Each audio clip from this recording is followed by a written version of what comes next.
At the Lannister camp, Jaime reads Stark's message to Tywin. He thinks Jaime made a fool's decision by attacking Ned, but he should have finished the job. He gives Jaime 30,000 men to retrieve Tyrion for the sake of the Lannister name.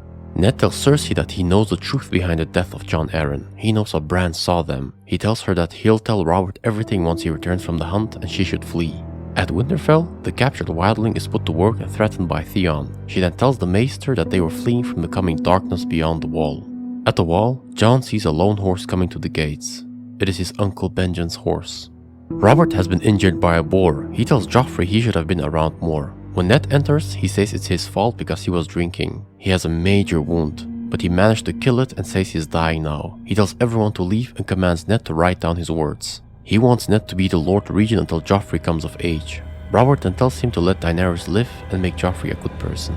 Sir Barristan says that he drank the wine given by the Lannister square. Ned reflects on this. He then tells Varys to change their plans of assassination on Dany. Varys says that the birds have already flown with the message and the girl likely dead. At the market, a boy tells Jorah that he got a royal pardon. A man then sells Dany wine. He gets her the best one. Jorah then tells him that he wants to taste it, but the man objects. He's then forced to pour it. Jorah smells it and before tasting, tells the man to taste first. As he's hesitant, Khaleesi commands him. He grabs the cup and then runs off, but he's quickly captured by the men. The Lord Command addresses the men at the wall. He considers everyone equal and they will be given ranks. Jon's concerned about his uncle and wants to be a ranger. They will take their vows and the penalty for desertion is death. The commander assigns everyone their roles. Jon's declared a steward. He's confused and Thorne smirks at him. Jon will be steward to the Lord Commander. He's displeased. Jon wants to be a ranger, but Sam tells him not to worry as the Lord Commander chose him personally. He wants to groom him for command.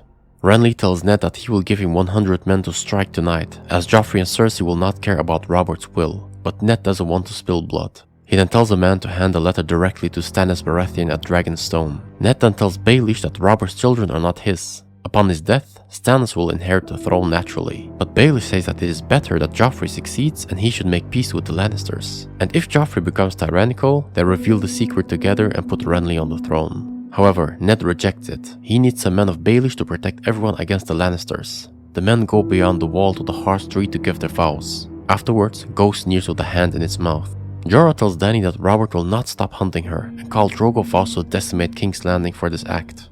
A man says that King Robert has died, and now King Joffrey calls for his presence. Varys says that Renly has left the kingdom. Slynn says they'll stand behind Lord Stark. As Ned enters, Joffrey is bestowed with many titles. Ned is worried.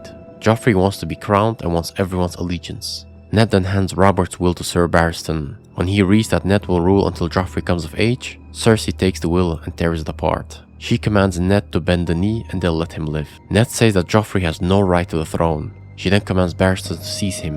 The Hound also unsheaths his sword. Joffrey commands to kill them all. Ned then tells Commander Slynn to take them into custody. However, Slynn's men turn on Ned, spilling their blood. Baelish grabs Ned and utters, "I did warn you not to trust me."